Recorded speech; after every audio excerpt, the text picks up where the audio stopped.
Edgar Allan Poe's The Raven, shortened and adapted.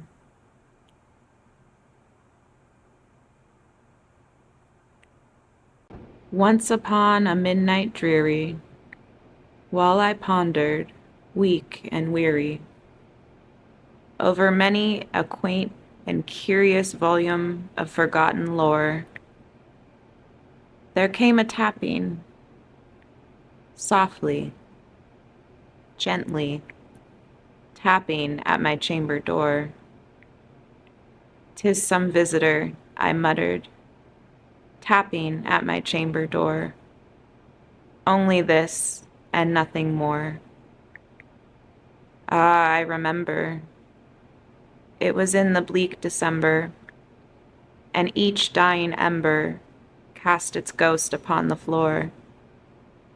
I whispered her name, Lenore. Rare and radiant Lenore, gone forevermore. The curtains rustled, silken, sad, uncertain, and I felt a chill deep in my soul. Again came the tapping, louder now at the window pane. I opened it wide. Deep into that darkness peering, long I stood there, wondering, fearing, doubting, dreaming dreams no mortal ever dared to dream before. And in stepped a raven, black as night. Not a feather did it flutter, not a moment did it pause, but perched above my chamber door, upon the bust of Pallas, and it sat, and nothing more. I looked at it, and whispered, "Tell me thy name, night-born thing." Quoth the raven, "Nevermore." Startled by the words so plainly spoken, I asked again, and again, questions of grief, of hope, of heaven, of Lenore. And always the bird replied, "Nevermore." And in that word, I felt the weight of loss and finality. My soul grew heavy, my heart grew cold, and still it sat, still it stared.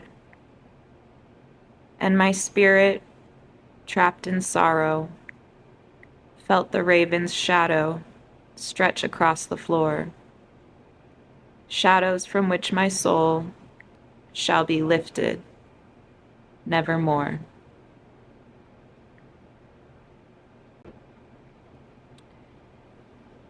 Edgar Allan Poe's The Raven is a rich psychological portrait of grief, guilt, and obsession told through layers of symbolism. The raven symbolizes death, permanence, and the unconscious truth. The raven acts as a manifestation of the narrator's shadow self, which is a term that comes from Jungian psychology. The raven doesn't bring new pain. It confirms what the narrator fears the most, that his beloved Lenore is irretrievably gone. The raven's repeated "nevermore" becomes a voice of existential despair, a final, fixed truth that torments the grieving psyche. Lenore symbolizes lost love, idealization, and unattainable beauty. Lenore may not be a real person. She represents the object of that idealized, obsessive attachment. Her absence fuels the narrator's descent from sorrow and grief into obsession. She is the unreachable, eternal feminine, the anima, whose loss leaves the narrator fragmented.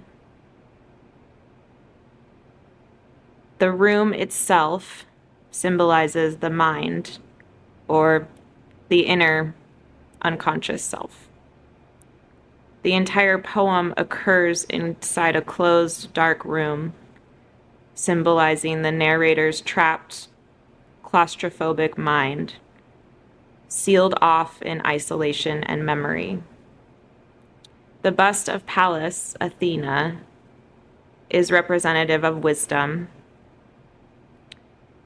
Above the door where it sits, it becomes a perch for the raven, which could be interpreted as that emotion sitting atop reason, with the raven representing that irrational, intense grief and obsession, with the bust of Pallas Athena representing wisdom and reason.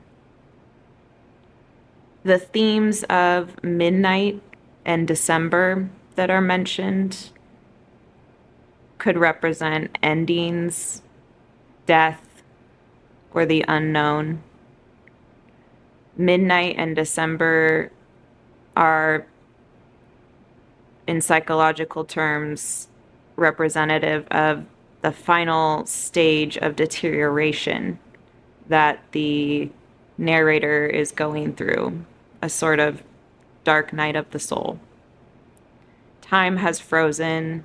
The narrator is locked in this cycle of grief and fragmentation, as we mentioned before. As he is looking out into the darkness, into the unknown of the night, he is continuing to perpetrate his own suffering. Nevermore,